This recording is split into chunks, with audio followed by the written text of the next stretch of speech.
assume the worst about people, you will get the worst out of them. Well, the reason why I say it is at the foundation of this free market ideology, there's this belief that everyone is totally self-interested. They are only interested in themselves, at most their immediate families, and therefore you have to kind of reward and punish them at the individual level materialistically. So if they don't work hard, sack them and monitor them with CCTV cameras and what have you. Now, that has had very corrosive effect on our society, because once you begin to have that view of people, I mean, you are basically not trusting anyone. You waste a huge amount of time and resource monitoring and suspecting people. But the result is that you, through that, demotivate the workers. I mean, one very shocking, striking number I can give you is that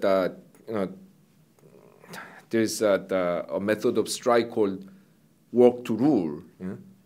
Now, people might think, well, I mean, if you are working to the rule, I mean, you are doing your job, so how can it be a method of industrial action? But in fact, if the workers begin to work to rule, outputs are typically reduced by 30 to 50%, because what is really going on on the production line is that the workers are taking initiatives. They are doing things that are not specified in the contract in order to quicken the process. That they sometimes actually circumvent rules so that that things can be done more smoothly and so on. So that if workers stop cooperating and doing those things and say, okay, I'm just going to do what is written in my contract, the production line slows down hugely.